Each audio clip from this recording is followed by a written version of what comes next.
This podcast is a member of the Place to Be Nation family. Visit us at placetobenation.com, the only place to be in your pop culture world. Hard-Traveling Fanboys, Hard-Traveling Fanboys, Hard-Traveling Fanboys, Hard-Traveling Fanboys, Hard-Traveling Fanboys, Hard-Traveling Fanboys, Hard-Traveling Fanboys, Hard-Traveling Fanboys, Hard-Traveling Fanboys, Hard-Traveling Fanboys, Hard-Traveling Fanboys, Hard-Traveling Fanboys, Hard-Traveling Fanboys, Hard-Traveling Fanboys. We are the Hard-Traveling Fanboys. We do shows just to hit our mark to maintain our weekly status. Look out! Here come the Traveling Fanboys. But how long can that goal really keep us going, Greg? Until episode 200. Are we giving stuff away right now? Are we telling tales out of school? We're not telling tales out of school. We're implying tales out of school. We are openly contemplating tales out of school.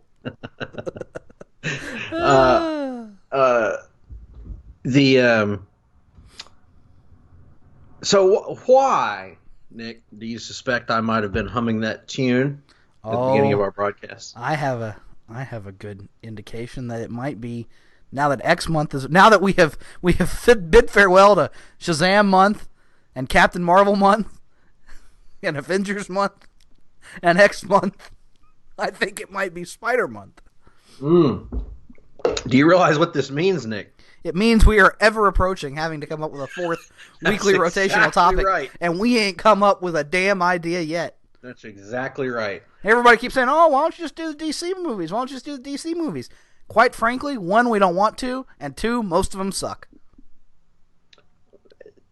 Well, DCEU movies, if you're doing the whole interconnected universe thing. Well, hell, by that measure, why not go back to do all the DC movies? Going back to... we're going to go back to the serials? What do you want from us, people? Yeah. What are we going to do? The animated movies? Kirk Allen, Superman? Yeah, actually, that's not a bad idea, Nick. Maybe that's something to look into. Helen Slater, Supergirl? Actually, I do want to see that movie. You're actually kind of selling me on this idea, Nick. Maybe we'll do it. Maybe we won't. But the point is, it's our prerogative to decide what the hell we're going to do and when we're going to do it. We don't need the listeners telling us what to do unless we ask you to. We didn't ask, so shut up. Now, in fairness, they did tell us to do the MCU watch. Yeah, but that was a good idea. So we just have to go into the lab. We have to do some work. We have to run some tests. Oh God, work. We got to figure out what it's gonna turn into. Let's hope this podcast cannot become work, Greg. That would be the worst. Yes, very much so. Very much so. The further away it gets from fun, the worse it gets. The further away 200 feels. Yes, that's exactly right. And I just want to say, Nick. Well, I'll save that for another time. No, go ahead. Now I'm intrigued. Well, I was just going to comment on the rigors, the rigors of the weekly schedule for the Hard-Traveling Fanboys over the course of these episodes. I mean, I can see where this is going a mile away, and yet I'm going to let it continue. Please continue. Well, I'm going to take a little bit of a different approach. No, I know where this. We haven't even talked about this, but I'm 99% sure I know where this is going to wind up. You don't know how hard it is to be the Hard-Traveling Fanboys. Now, people, you may think we rehearsed that before. We did not. We haven't even discussed Matt Hardy's YouTube promos. And yet, based on Twitter likes alone, I knew where Greg was going as soon as he started talking.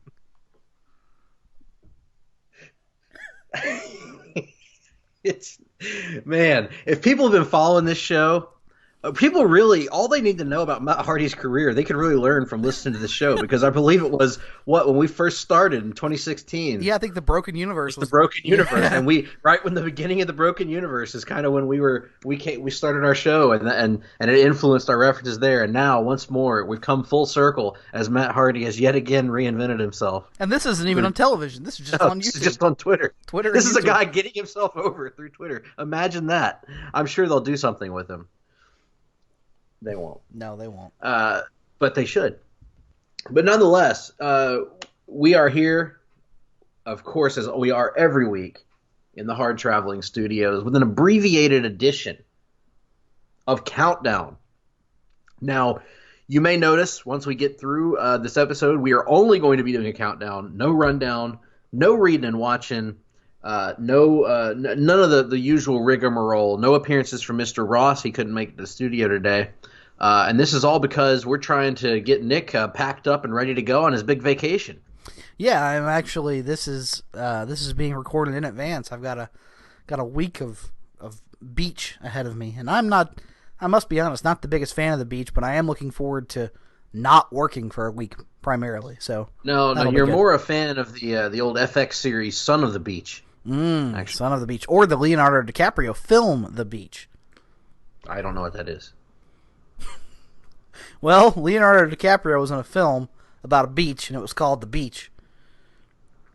As I recall, it was some sort of cult, or I don't know, a cult, or maybe like a hobo community that lived on the beach, and they were nefarious. Hobo community. Good Lord. They were nefarious in some way, and he got mixed up in them, and so on and so forth.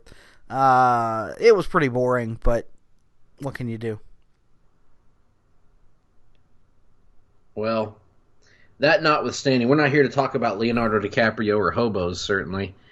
We are here to talk about the Amazing Spider-Man. Or, if you prefer, the Spectacular Spider-Man. What about the Friendly Neighborhood Spider-Man? Or the Web of Spider-Man. Or Peter Parker Spider-Man. Mm-hmm. Or Miles Morales Spider-Man. Or even the Ultimate Spider-Man. Which one? Let's go with Ultimate Spider-Man 2, Electric Boogaloo. The Bull of the Woods, if you will. But we are here to talk about Spider-Man, and we're here to count down a topic that is sure to be controversial. And there's nothing that we don't love here on the show more lately than controversial lists, Nick. Absolutely. And in this case, we're going to be counting down our selections for our 5 favorite Spider-Man villains. Each of us, Nick and I, will provide our own lists of 5 Spider-Man villains that appeal to us, that we've enjoyed the stories of over the years. And we are going to be limiting these primarily to the printed page.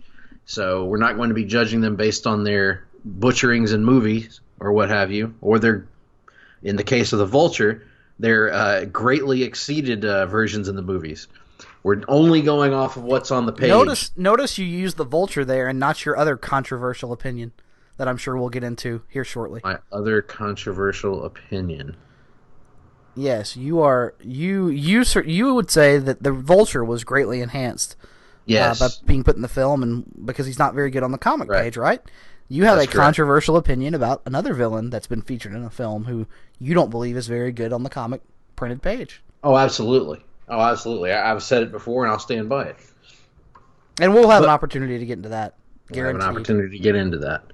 And you can tweet. By the way, I'm going to go ahead and put this out there, Nick. I welcome it.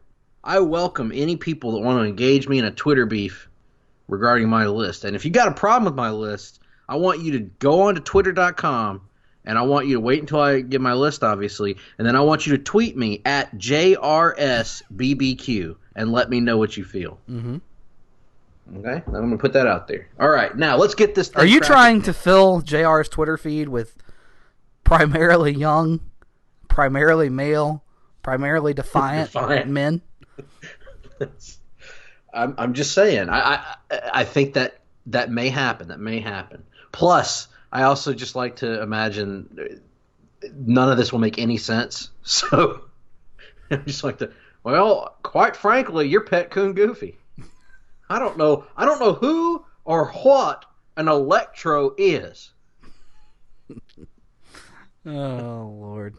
I know a Mr. Electricity, Steve Regal, wrestler from the AWA in the 80s. But let's get this list cracking, Nick. You want to start or should I? I'll let your inferior list get started. Well, I'm going to start us off rolling, buddy. I'm going to start us off with a little bit of controversy. Mm-hmm. So, I'll be honest with you. I don't like a lot of Spider-Man villains. Yeah, we should probably start with this before we ever actually get into the list. I made the comment earlier today that I think, unquestionably, in my view anyway, Spider-Man has the second best rogues gallery in all of comics. And Greg proceeded to list like 35 shitty rogues galleries that he likes better than the Spider-Man rogues gallery. Mm-hmm. That's correct. Yes. I mean, you look at the rogues galleries of characters like the X-Men. Laughable. You look at the rogues. Get out of here.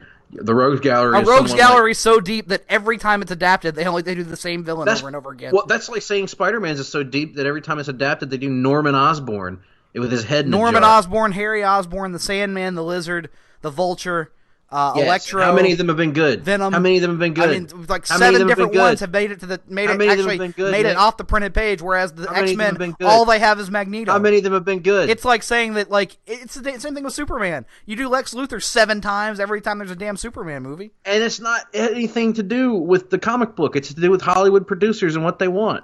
Why does the Batman movies have the Joker every time? They don't. They don't. They don't. Every Batman reboot has had the Joker in it.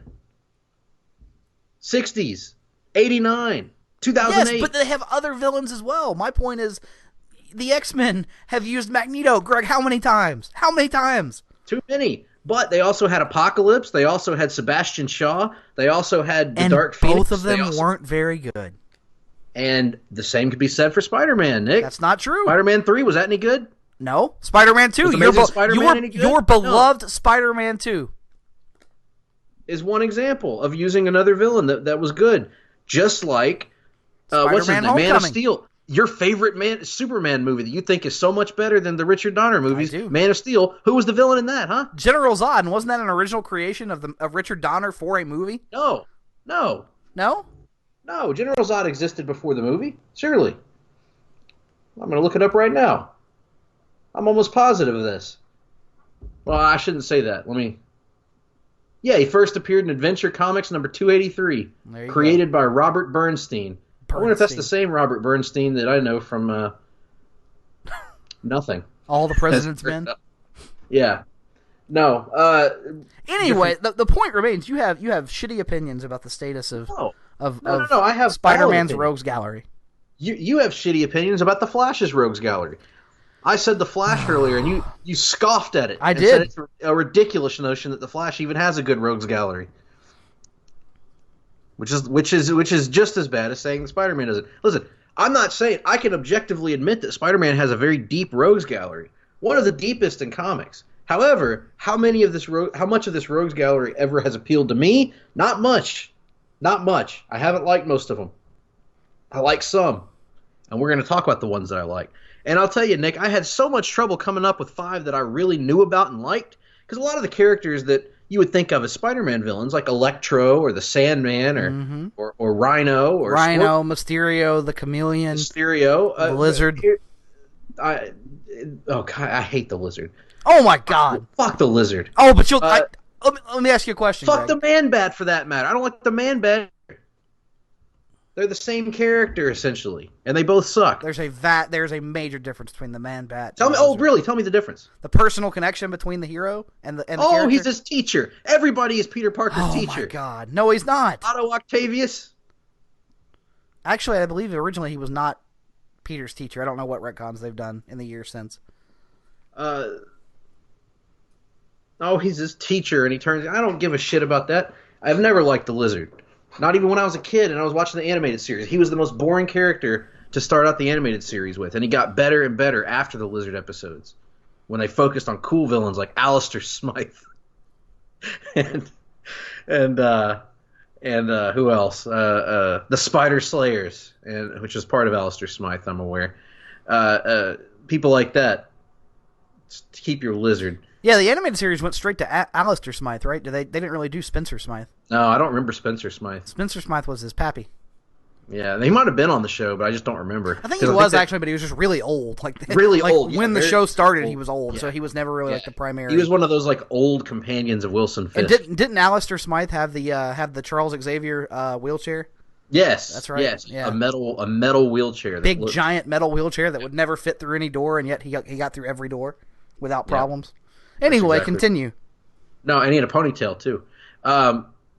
So you know, I got nothing. Anyway, you got all these characters. The problem is, I realized as I thought back on my years of reading Spider-Man, which really good stories involving these villains had I actually read, and there weren't many. So, because when I was a kid, it was mainly the same villains. It was, you know, your villains that'll show up on my list later on. So I had to think of a villain that I've read the stories of, that I feel like I know a decent fair amount about, and that even if I don't really love this villain, I could round out my list with them. Because a lot of these characters I found myself liking the concepts of. I like Scorpion. I think Scorpion's got a really cool look and cool powers. I've always liked Electro. I think Electro's got one of the coolest power sets. But I ultimately couldn't put them on my list in good conscience because I've never read an Electro story I've liked other than that recent New Avengers one that we read, and he wasn't really the main focus of that. And then, you know, the Scorpion, I've never really read a great Scorpion story. So I went at number 5 with a character that I will be mocked relentlessly for putting on my list, and probably deservedly so. And that's a character known as the Jackal. Wow. That's right. Now, people may know that in addition to being a Spider-Man villain, the Jackal also served as the manager for the Truth Commission in the World Wrestling Federation. But before he was managing the Truth Commission, he was antagonizing Spider-Man and all of Spider-Man's supporting characters. This is a man, of course, with the real name of Miles Warren. Now, I don't know the words to any of his songs right now, but or what he did in the 60s. All I know about the Jackal, really, is what I read as a kid, which was the Clone Saga. And now the Jackal, you gotta give it to this guy. The Jackal had a damn convoluted plan. And if there's anything this X-Men fan loves, it's a convoluted plan.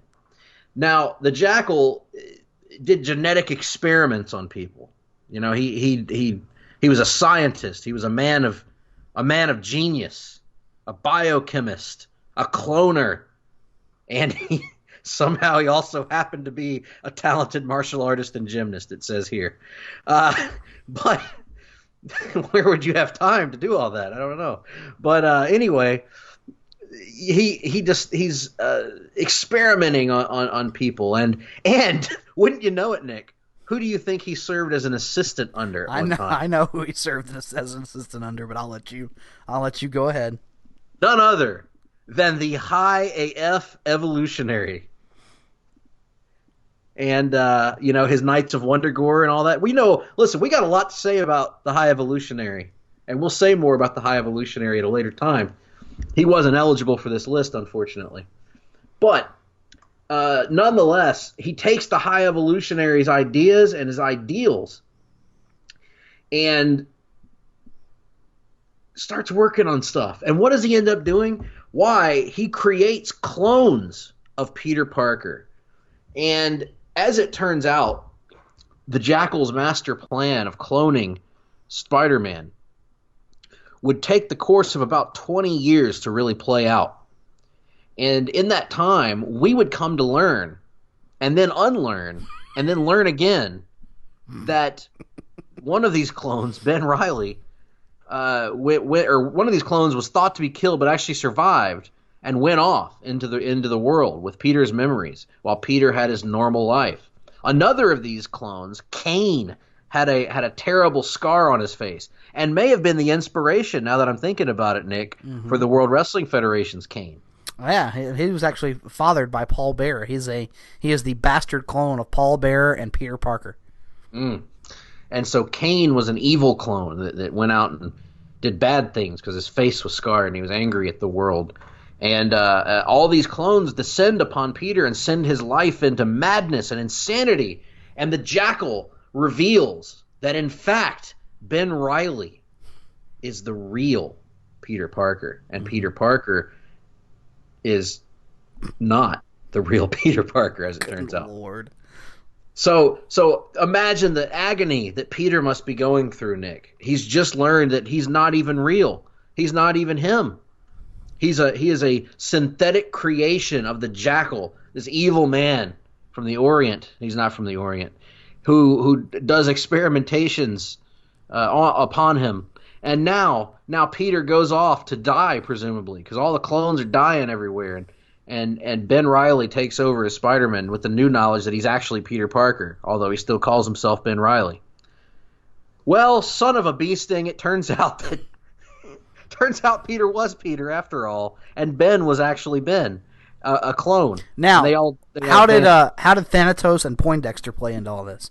Well, Poindexter did the song "Feeling Hot, Hot, Hot," and Thanatos tried to murder Hulk Hogan with a metal head. And the secret was that they were one and the same. Thanatos was Poindexter, Poindexter was Thanatos. In this case, Riley was not Parker. Riley was Riley, and Parker was Parker.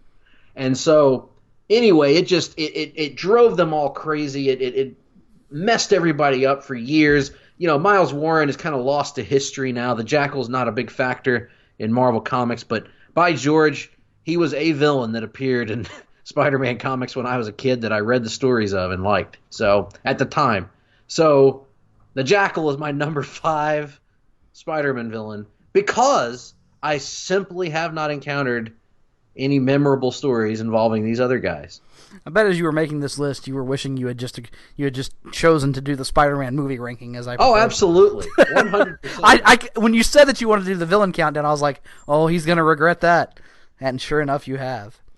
Well, in any event, one thing before we get started on my list, you have to understand that, as we've discussed here on this show before, my primary form of introduction into Spider-Man was, of course, the Ultimate Universe. So my list kind of is taking into account both the Ultimate and 616 versions of these characters. I didn't really want to have, like, 616 Green Goblin and Ultimate Green Goblin as two separate entries on my list. So I kind of one character and considered all their printed incarnations, for a lack of a better way of describing it. So, with all that being said, here we go, and here's one that's gonna strike at Greg right away because he's gonna be upset I have him so low. At number 5, I'm going Harry Osborn.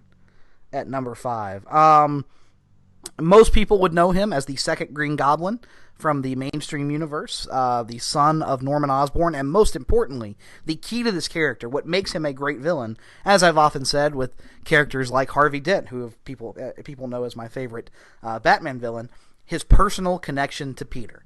That is the essence of what makes Harry such a great villain when his turn finally comes in the mainstream universe. You get years, decades of he and Peter being not just friends, but best friends, going through life's ups and downs together. Harry being there for him after the death of Gwen Stacy. Harry being there to see him, basically live a large chunk of his life. And then Harry and Norman's, their relationship faltering over the years, and Peter having that knowledge all along that it's largely due to his actions as the Green Goblin, but it's a secret he can't share with Harry because he knows how much it would kill him. We go through all these years, and of course, eventually, the tragic turn happens where Harry begins to become mentally unstable, but takes on the persona of the Green Goblin himself, and eventually meets a very tragic demise in Peter's very arms. Now, years later, they would go and undo that, and I would argue, never should have happened, bro, but that's another discussion for another time. But not just the 616 Harry Osborn. I would be remiss if I didn't throw out a little love to Ultimate Harry Osborn, much the same. This Harry Osborn is portrayed a little bit more as a guy who has everything. He's a little bit, quite frankly, better looking than 616 Harry Osborn. Now, what do you know about his genitalia? I have not conversed with his genitalia. He has a little bit more success with the ladies. The one thing he doesn't have, the one consistent thing, that great relationship with his father that leads him to have issues in terms of confidence. He and Peter strike up a friendship, and Peter is there for him throughout his entire, adolescent life, really, as he is traumatized by the actions that his father is taking. He would eventually be exposed to the Oz serum and become the ultimate hobgoblin. In the Ultimate Universe, the goblins are big Hulk-like creatures rather than just guys in masks. And so he has a different mutation that sees him take on a yellow hue. and he eventually dies at his father's hand. And Peter, once again, much like in the mainstream 616 universe, has to hold his best friend in his arms as he passes away. So Harry Osborn, for that personal connection to Peter, for the way he interacts with Norman Osborn, who will pop up on my list later, outstanding Spider-Man villain and the number 5 entry on my list. Very good, Nick. I will hold off on comment for now. I did want to make it clear that, in all seriousness, objectively, before anyone gets too mad, yes, Spider-Man has a deep and great rogues gallery. Here are other contenders that didn't make my list. Oh, God, I didn't even keep track of that. Electro. Yep. Was on my Scorpion. preliminary list. Yes, was on my preliminary list. Scorpion. Kraven the Hunter. Was on my preliminary list, but I've never read a lot of the more famous Right. Kraven stories, so I Right. didn't feel qualified putting him on. We're going to be solving that in the future, hopefully, for both of us. That is the plan. And Carnage. Yes. So, anyway, those were just the ones that made my preliminary list that I chopped down. Anyway, in favor of the Jackal. At number four, I have none other than a man who has been played multiple times in live action, but never pitted against Spider-Man in live action. Ah. Wilson Fisk, a.k.a. the Kingpin of Crime. I like this selection. I like it so much, I'm going to say nothing about it. Now, I would argue that there's been a huge missed opportunity.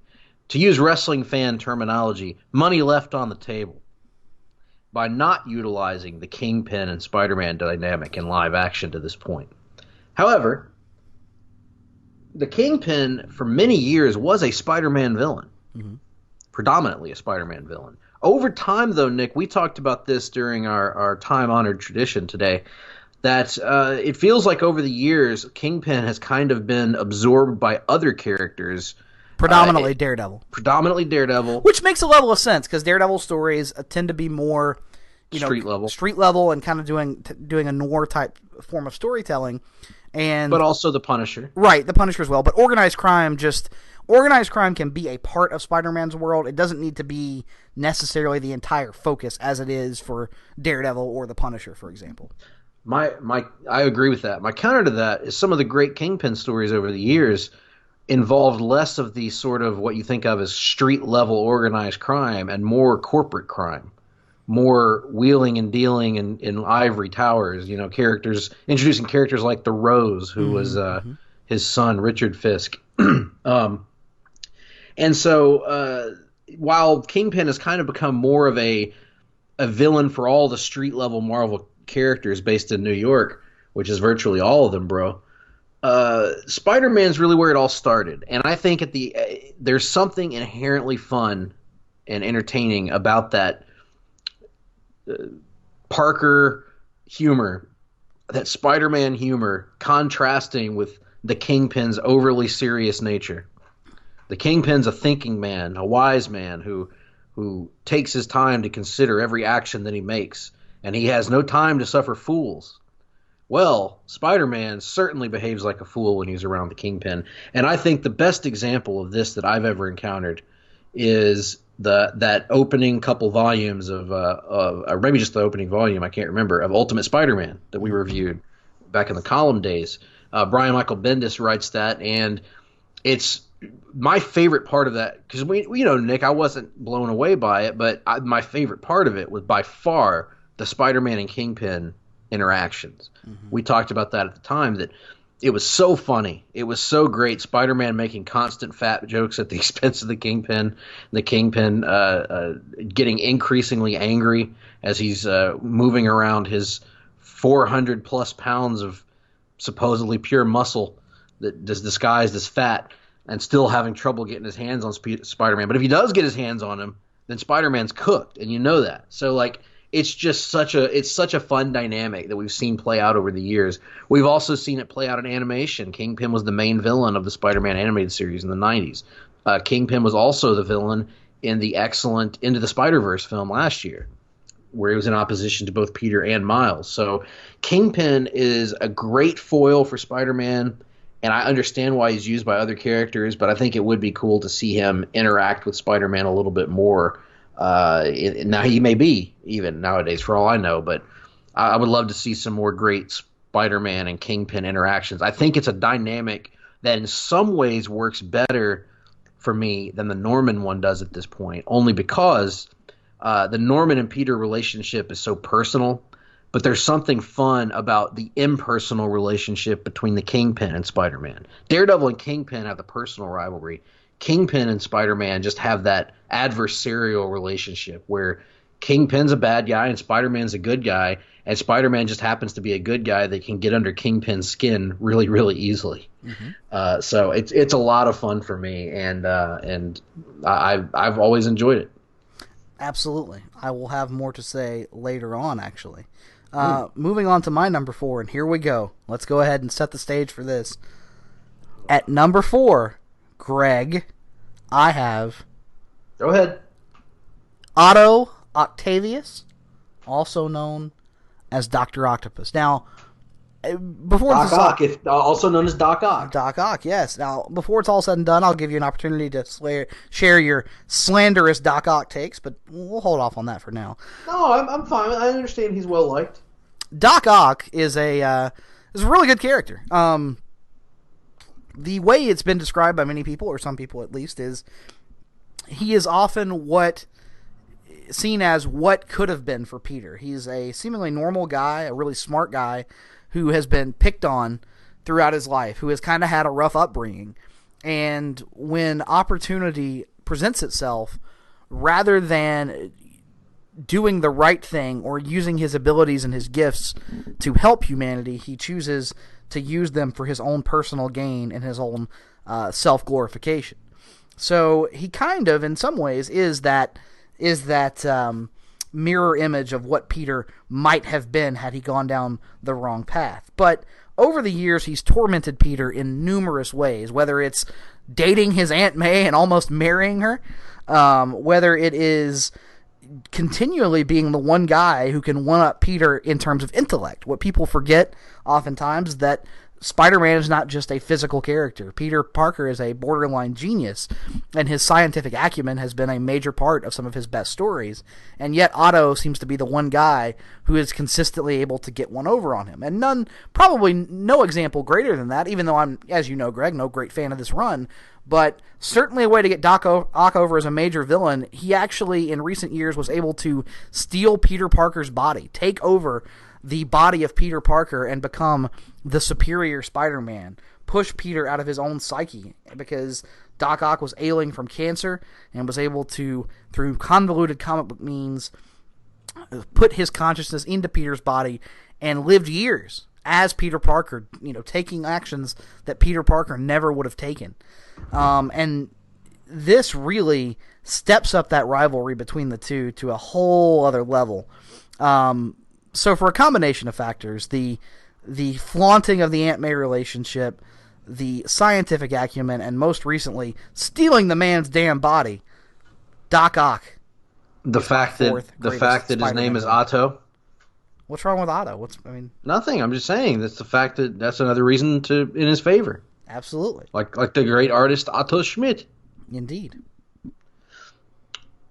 No, you know my stance on Doc Ock. I've never liked Dr. Octopus in the comics. From the time I was reading comics, I remember thinking when I would encounter the character Dr. Octopus, I would say, A, I think that's a dumb name.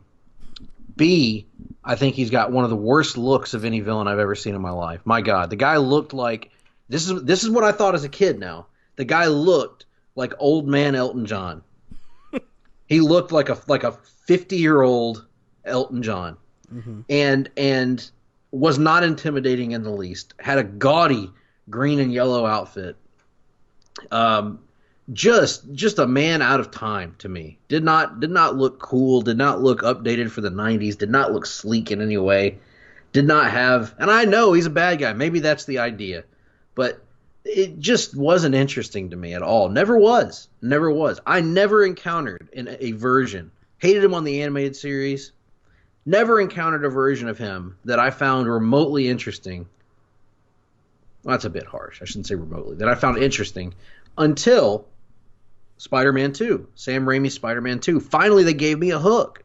They gave me that gravitas that I needed behind the Dr. Octopus character. They gave me something beyond I'm evil. I'm an evil mad scientist.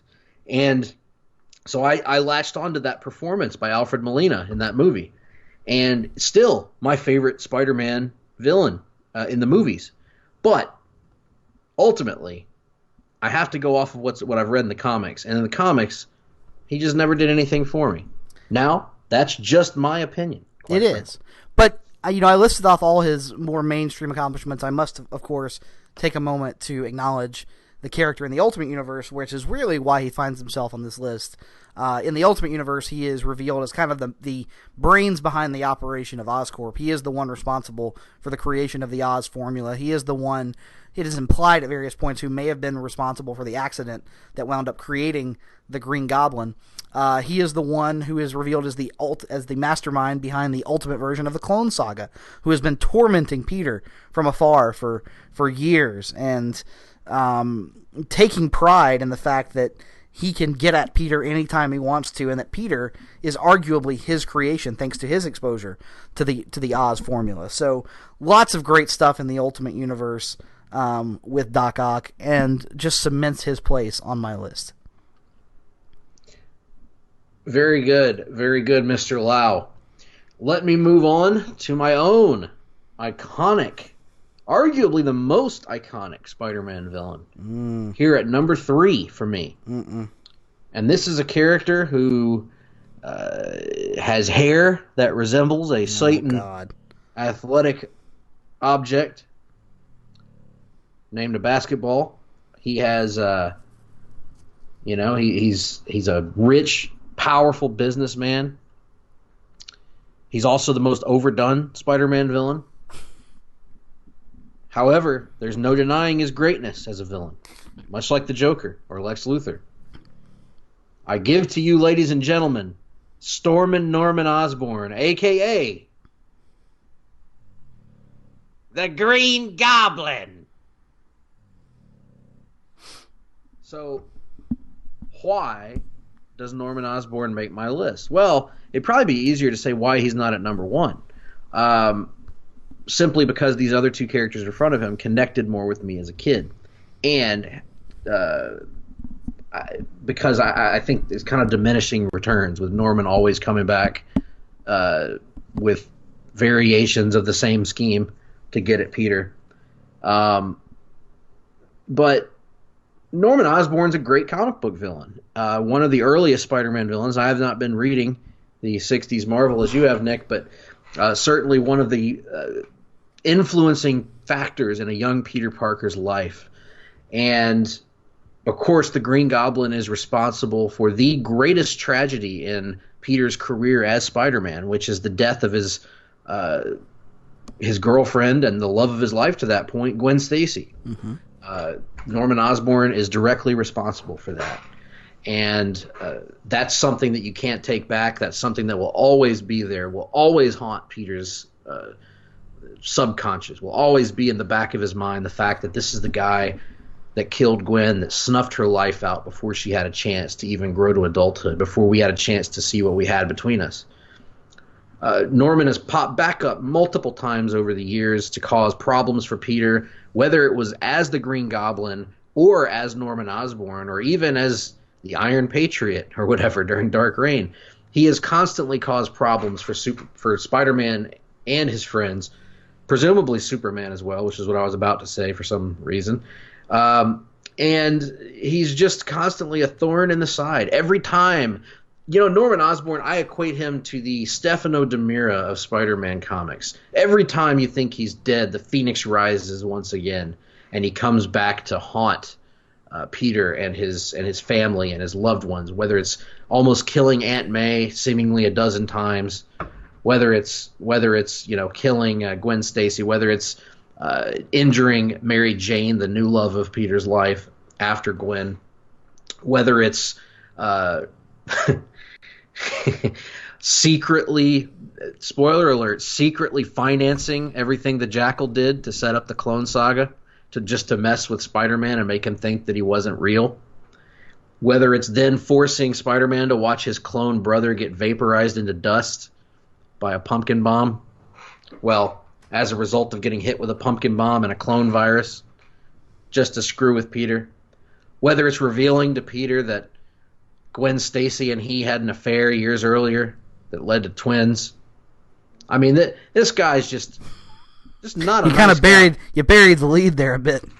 This guy's just not a nice man, and he's also in recent years they've kind of used him as sort of the Lex Luthor stand-in for the Marvel Universe at times, where he gained power in the U.S. government and sort of got his own licensed form of the Avengers on his side, basically. So this is a guy that has also transitioned into being more of a widespread Marvel villain, although at the end of the day, he is still Spider-Man's most personal foe, his most heated rival, and the guy who is probably going to be around until the end of Spider-Man comics.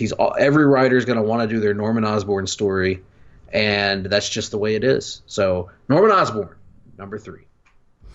Outstanding. I will withhold comment for now. Well, you're going to run out of comments to withhold. I am going to run out of comments to withhold. Now we arrive at a controversial selection from me. So, Greg, prepare to make an argument here. I'm going to prepare. I don't know if I will, but for my number 3, I'm going with J. Jonah Jameson. Oh, that's horse shit. That's horse shit. He's not a supervillain. Is it villains or is it supervillains? He's not. He is an antagonist, but I would not classify him. How many Spider-Man stories are there where J. Jonah Jameson is the villain? Where Spider-Man has to fight and conquer J. Jonah Jameson. You know how earlier we were discussing the Scorpion or the Spider Slayers in many instances, correct? Absolutely. Yep. All directly created, essentially. Direct creations, directly responsible is J. Jonah Jameson for those creations. The financier, the bankroller, the money man behind it all. And not to mention, so much of Spider-Man's character is defined not by physical threats, but by emotional threats. And I would argue J. Jonah Jameson's assault on his public persona, his assault on Spider-Man's reputation, has arguably caused Spider-Man more emotional grief than just about any character not named Norman Osborn. He is constantly a thorn in Peter Parker's side. He is constantly one of the people who is most responsible for Peter continuing to question himself. How many times have we seen that classic scene of maybe everything Jonah says is right about me? He is the one guy who is constantly in Peter's head, and he's constantly terrified that all the things that Jameson says about him, that he's a menace, might actually be true. You know what, Nick? You've won me over. Can I take off the Jackal from my list and replace him with J. Jonah Jameson?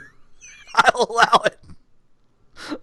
All right, let the record show the Jackal is no longer on my list of top 5 Spider-Man villains.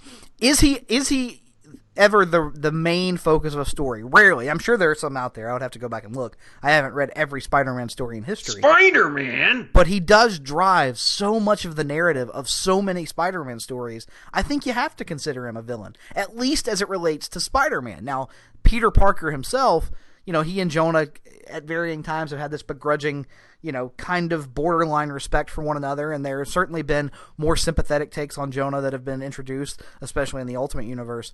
But really, J. Jonah Jameson has caused the dude so much heartache and grief over the years. I think you kind of have to count him in the upper pantheon.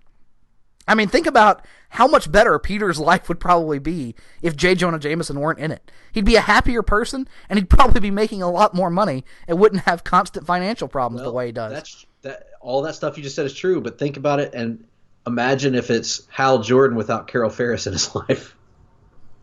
Yes, but, well, I say this, I don't know this to be true. The difference is Peter Parker ain't balling J. Jonah Jameson. That we know of. We don't know that. That we know I've got of. some ideas if Marvel wants to give me a call. So, yeah, controversial selection for me, but I'm going J. Jonah Jameson as number 3. I like it. That's outside the box thinking, Nick, and I like to reward outside the box thinking. Now wait a minute. You went from his horse shit to that's outside the box thinking, and I like it. Which one is it? You wanted me to argue. I didn't care. You wanted me to argue. So I argued. And now I've come around. You made a strong, compelling argument, Nick. Well, thank you. I wasn't prepared to battle it because I didn't have that much passion about the subject. We're not arguing about the price of lipstick in Antarctica or something. Jeez. Which is 75 cents, by the way.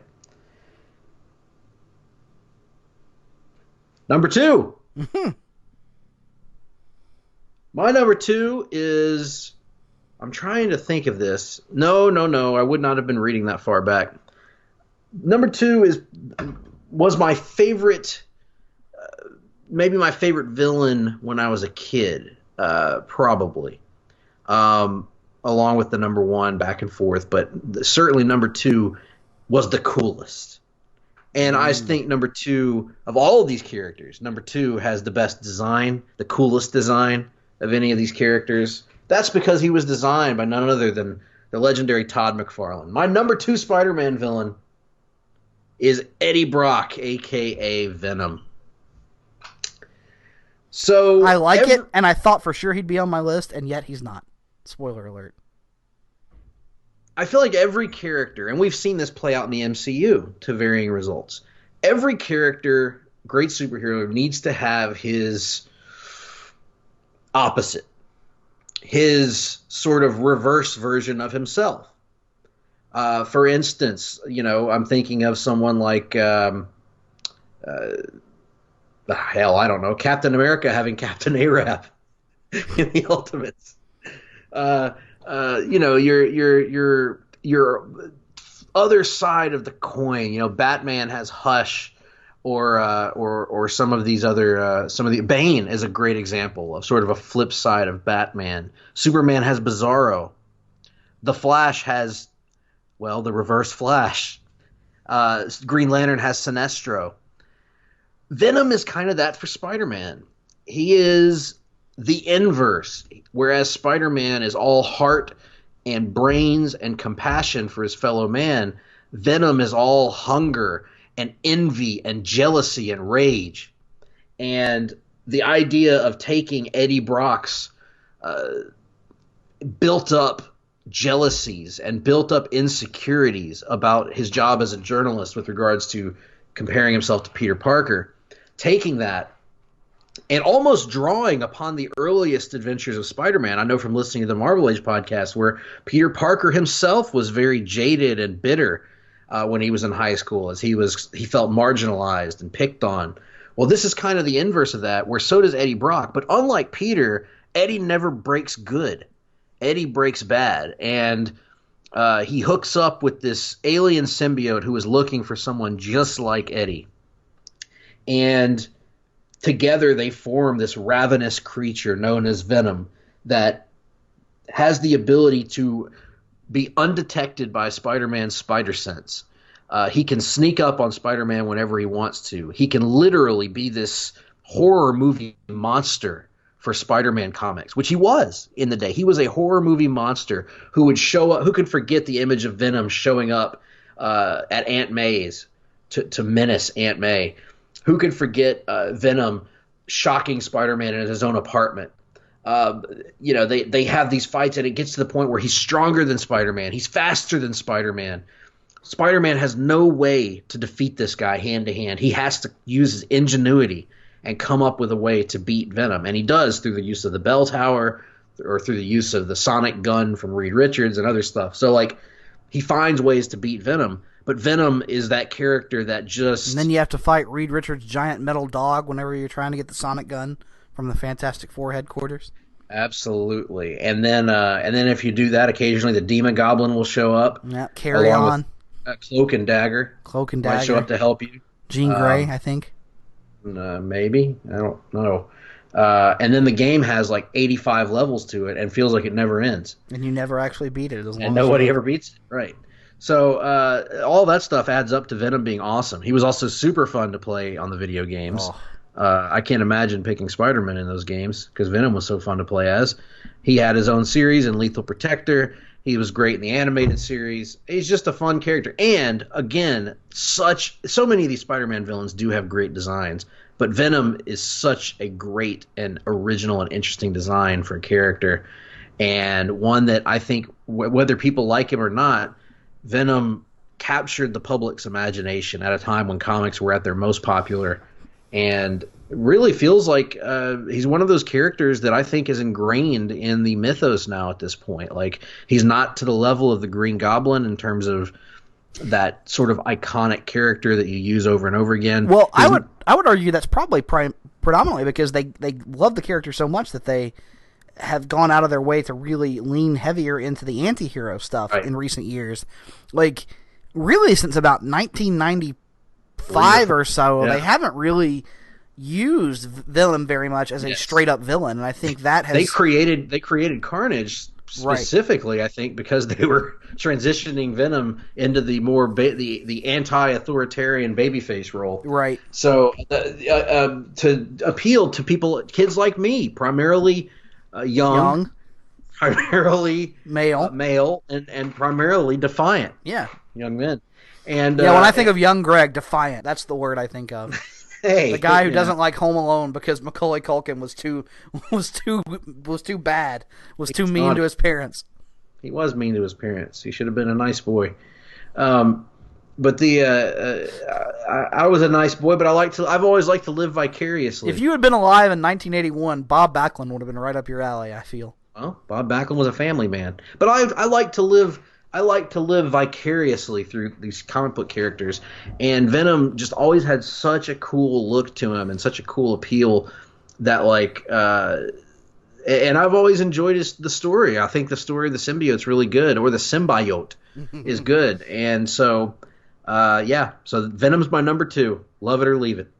Yeah, Venom was my last cut. He was my number 6, so a little surprised, honestly, when I sat down to make this list that he didn't wind up making it on there. But anyway, moving on to my number 2, and it's a character that Greg's already talked about, and that character is Wilson Fisk, a.k.a. the Kingpin. Greg has given you a rundown of who this character is and why he matters so eloquently. The only thing I'd really like to add here is that in addition to having just a great comedic dynamic, especially in the Ultimate Universe, as Greg referenced earlier, the reason I love this character so much is because he presents a problem that Peter he can't use science to solve, and he can't use his fists to solve. And so Peter is often at a loss with what can he really do to Wilson Fisk. He can go beat him up and leave him for the cops. And a week later, he's back on the streets because money and power buys you influence. And yes, and to quote the made-for-TNT movie from the 90s about George Wallace and his wife, Lurleen Burns Wallace, money and power, power and money, that's all you care about. And that's an apt description for Wilson Fisk. Peter is often, especially in the Ultimate Universe, and even someone in the 616 universe as well, Peter can be a bit naive at times, and he thinks that the world should work the way the world should work, and he doesn't really operate with an understanding of how the world does work. He thinks that if he gathers evidence and puts Fisk away, that he should stay there for years, that Fisk should be out of his hair and not be able to reach him and not be able to hurt people anymore, and often that just isn't the case. And so he really provides an interesting ongoing challenge for Peter to bump up against, and it's one that I have enjoyed in virtually any incarnation I've read. But you mentioned, Greg, the comedic interactions between the two in the Ultimate Universe. I'll give you a little snippet that's one of my favorites. It's a scene from, I don't remember the exact issue of Ultimate Spider-Man, but they've had an ongoing rivalry for some time. It's midway through the run, maybe in like the 50s or 60s in terms of issue number. And Peter breaks into the Kingpin's estate. They have a little conversation, and as he's leaving, the Kingpin says, "Young man, did you web my feet to the floor?" And Peter goes, "Maybe." And the Kingpin says, "What possible satisfaction could you get from that?" And Spider-Man says, "See, you don't understand me, and I don't understand you." And then he just swings away. And it's outstanding. I mean, just great stuff. Love this character dynamic. Love this character.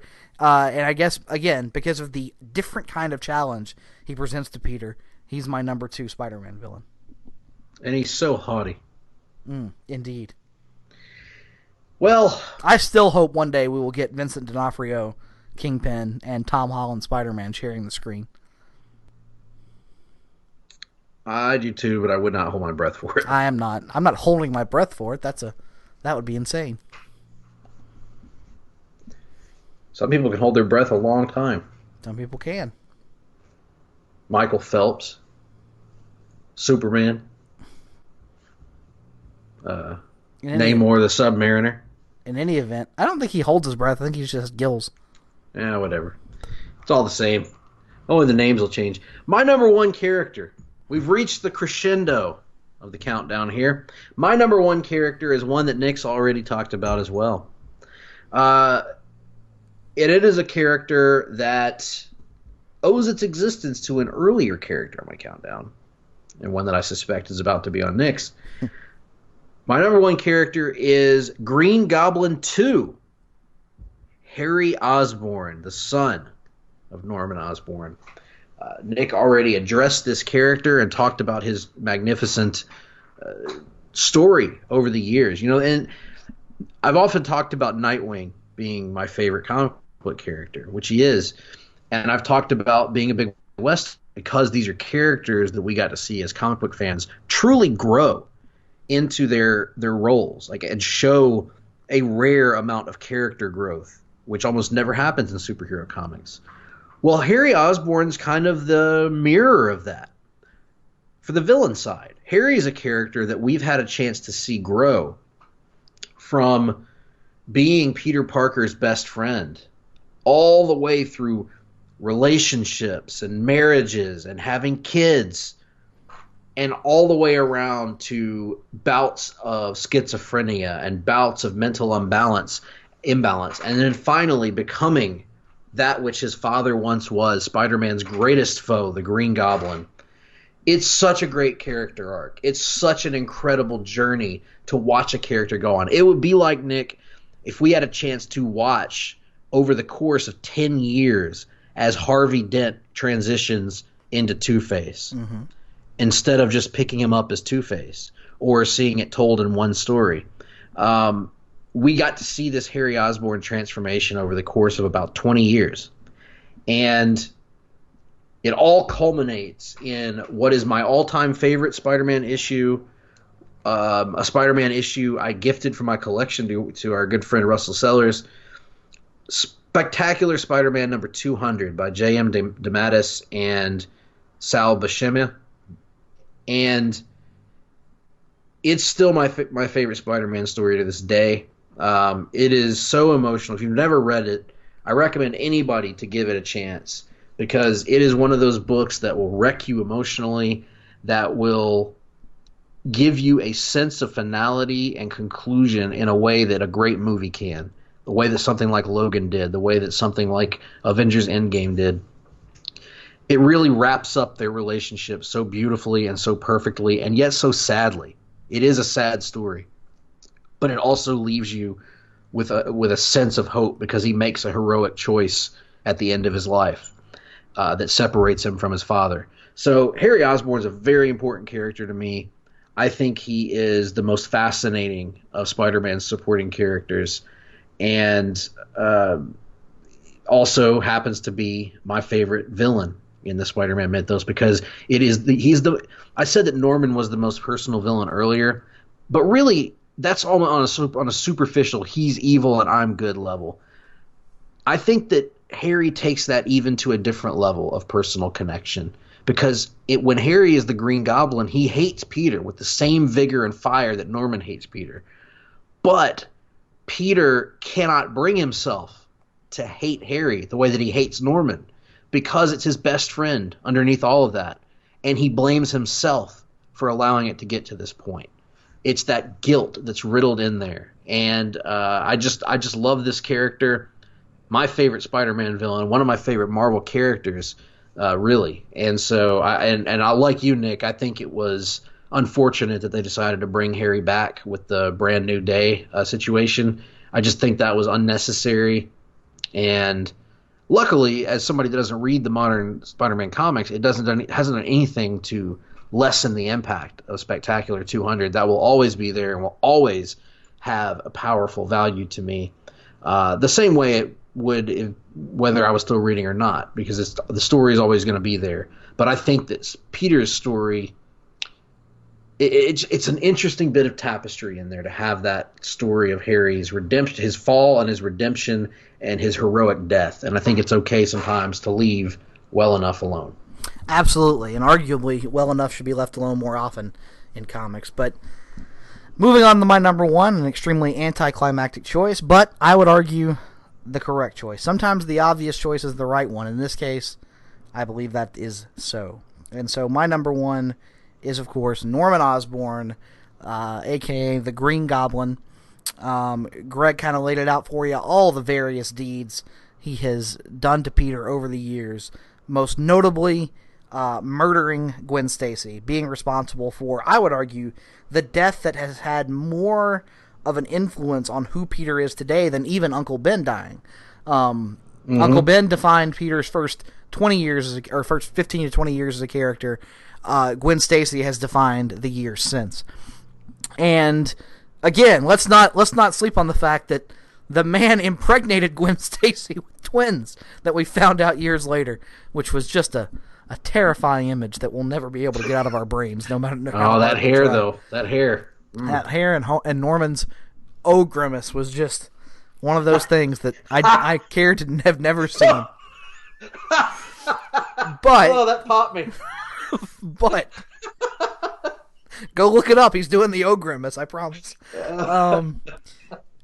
Once again, I would be remiss if I did not mention the exploits of the ultimate version of this character.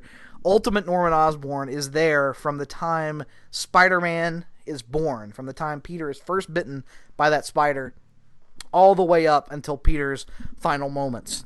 He is the one threat that continues to torment Peter over and over again for years, for a decade essentially, of printed comics. What is actually about, I think, 3 or 4 years of in-continuity story. He threatens Peter's family. He threatens Peter's well-being. He threatens his friends. He is ultimately responsible for Peter losing his best friend, Harry Osborn. And Ultimate Norman's reaction to this is, I don't care, you are my real son and my greatest creation, because he views Spider-Man as his son, as his greatest legacy. He is the one who is obsessed with Peter to a degree that no matter what prison he finds himself in, no matter what situation he finds himself in, S.H.I.E.L.D. can't hold him. The Ultimates can't hold him. Nothing can be done to stop Norman Osborn from constantly coming after Peter Parker. And it is there on the front lawn of Aunt May's home in Queens that Peter Parker stands one last time between Norman Osborn and the people he cares so much about, and Peter gives his life in the act of defeating Norman Osborn. He is able to take down Norman, he's able to protect Mary Jane, he's able to protect Aunt May, but it costs him everything, and he dies the hero's death at the hands of Norman Osborn. So, combine the 616 and the Ultimate Universe together, and for me, you have hands down the greatest Spider-Man villain of all time. He gave his life to protect Aunt May and Mary Jane, and the next night he came out on Raw with a Band-Aid. If only. It was like a year and a half later he showed up in the bushes. Got a Band-Aid on his forehead. You know something, Austin? Anyway. He had a longer, douchier haircut, and they never really addressed why he was back. He was wearing a leather jacket over a jean jacket over a leather jacket. I don't remember what he was wearing, but it's possible. Well, there you have it, folks. We have regaled you with all of our stories, and not for nothing, Taz. Our next episode, I think, if I'm not mistaken, is actually going to give us a chance to revisit a unique version.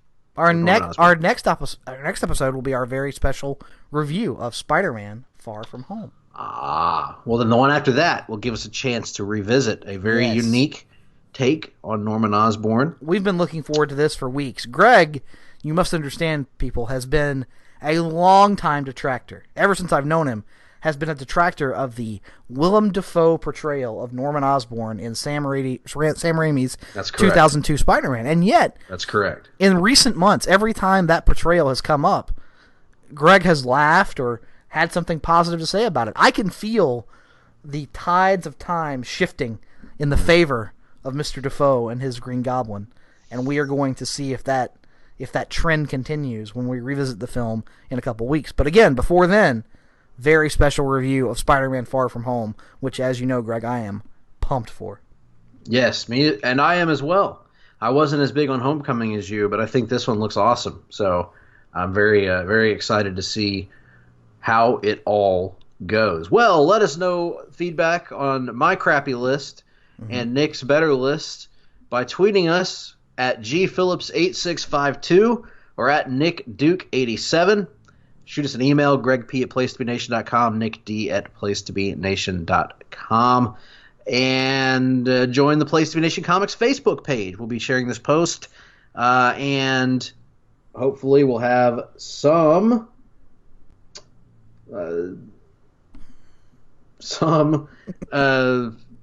whatever word I was about to say. I've lost track. I got a message that distracted me. Feedback. Some feedback. Yes, that's quite right. But I guess that's about it for us this week, Nick. Like I said, this is an abbreviated edition. We're going to let the folks go here and see you next time, right? Absolutely. But before we head out, we must end this show as we have every show for some time now with a little musical performance from WWE Hall of Famer Jim Ross. And as many people know, we've been celebrating the Independence Day this week. We've celebrated the 4th of July, celebrated our great country here in the good old US of A. That's right. And so here to sing one of his favorite patriotic tunes is Jim Ross. Folks, I just want to say that this song is dedicated to the men and women who have fought for this country over the years, particularly Ben Franklin, Aretha Franklin, Franklin Roosevelt, Franklin Richards, Richards on the internet, and of course Little Richard.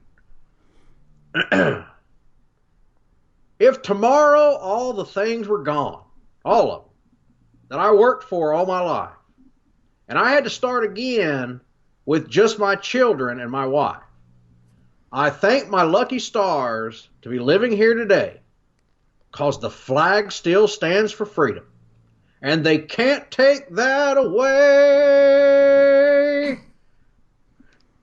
And I'm proud to be an Oklahoman, where at least I know I'm free. And I won't forget the men who died, who gave that right to me. They died by wrestling Danny Hodge. And I'd gladly stand up next to you and defend her still today. Because there ain't no doubt in my ass that I love this land. God bless the US of A. From the lakes of Minnesota to the hills of Tennessee. Across the plains of Texas, by God the rattlesnake, from sea to shining sea, from Detroit down to Houston, and New York to L.A. Where's pride in every American heart? And it's time we stand and say that I am proud to be an American, where at least I know I'm free. And I won't forget the men who died, who gave that right to me. And I would gladly stand up next to you and defend her ass still today.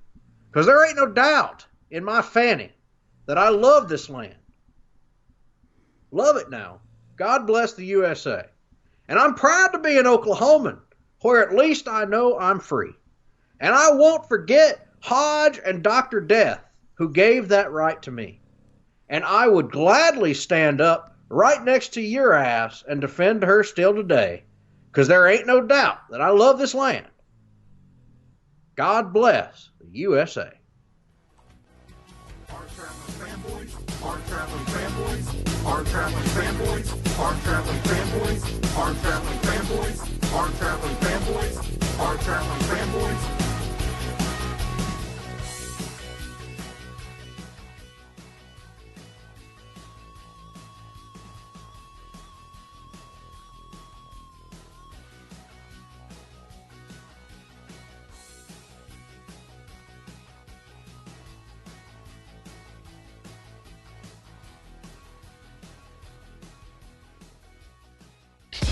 Promotional consideration paid for by the following.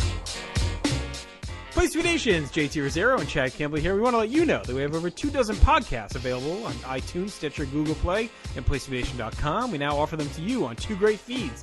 On the Place Nation Wrestling feed, we dive into topics running the gamut from today's WWE to the glory days of yesteryear and the ins and outs of the territory days. In addition to our full-length shows, we also deliver to you special pod blasts on topics old and new. The Place to Be Nation Pop feed is a veritable treasure trove of great content.